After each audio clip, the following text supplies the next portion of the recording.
Cindy White here, editor of IGN DVD and Blu-ray, and we've got some special guests to talk about Tron Legacy on Blu-ray. The first thing that I think we should talk about is the second screen technology that we have going here. We have some iPads that have already been downloaded with the app from the iTunes Store.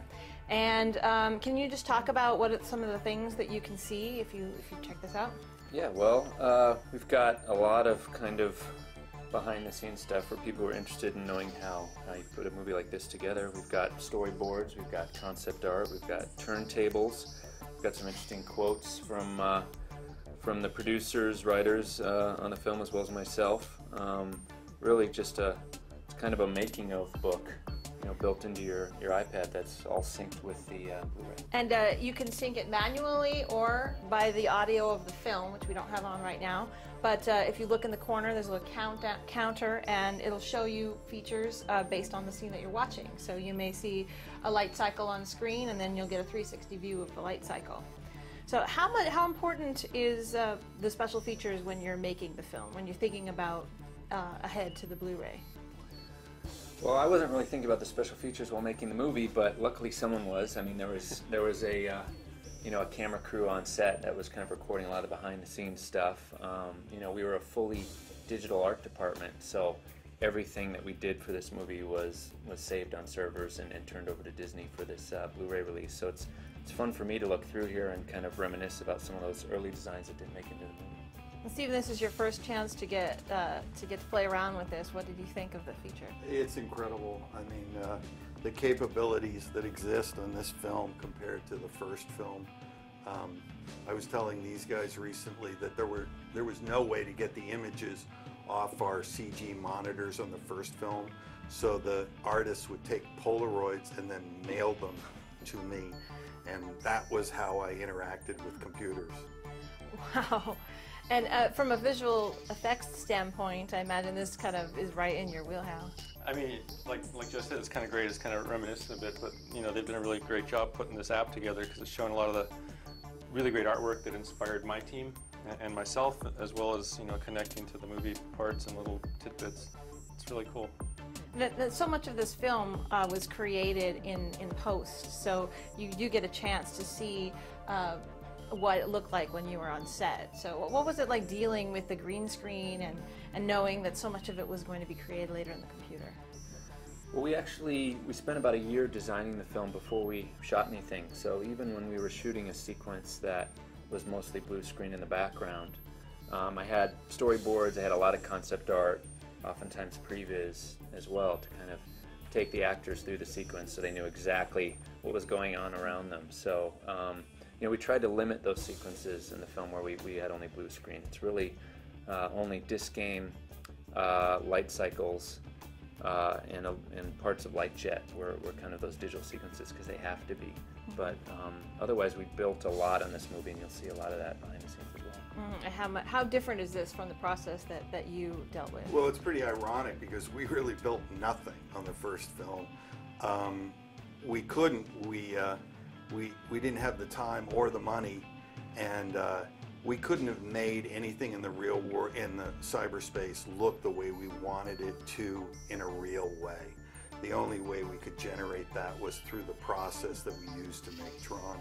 But we used to play video games on the set, not because we wanted to play video games, but because it was the only way to try to explain to the actors that that empty set would really be full of visuals like Battlezone or some of the other games we played.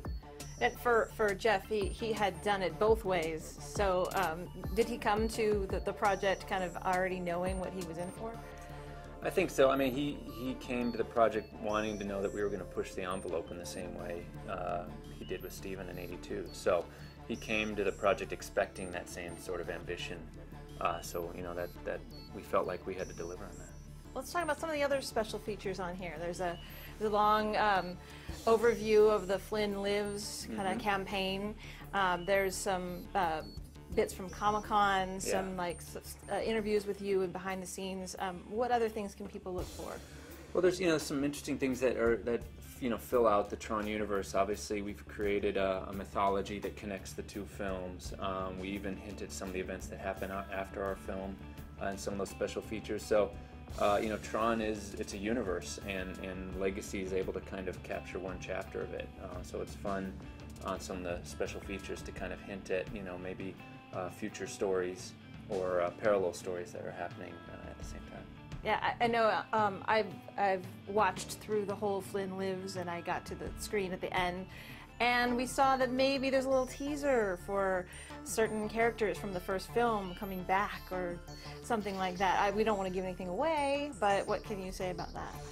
Yeah, well, you know, like I said, we weren't able to kind of explore all the characters that Steven created in the first film and how they connected to ours, but there are more connections there, and I think that that sequence you're talking about talks about some exciting possibilities we might have for Tron in the future. And in terms of a sequel, have you heard anything about going forward with it? We're working on the script now. You know, there's still a couple more things that have to happen. We've got this Blu-ray release. We've got the animated TV show, which comes out next year. But I think once we get a story together that we're all really happy with, you know, and a script that we're excited about, then, you know, we'll go to the powers that be and see if we can return to the grid. By the way, you can also see a snippet of the animated TV series on the Blu-ray. It's called Tron Uprising. Uprising. Yeah. Yeah. Did you have anything to do with the? A little bit. I'm mostly around as a figurehead with that kind of thing and give my blessing. I really like the way it looks. I like the 3D, 2D combination. That's one of my favorite looks for contemporary animation. And Elijah Wood is great. So I'm excited about it. Is there anything that you would like to see in a franchise going forward that they didn't get a chance to do in this film that kind of takes off from where you left off? Well, I love the relationship that was laid out with Clue and Flynn. Anything that explores in depth the relationship between the users and the programs is my favorite thing about Tron. So I think we have a lot of possibilities for doing that, and the relationship between Cora and Sam Flynn now is going to be pretty interesting to explore too.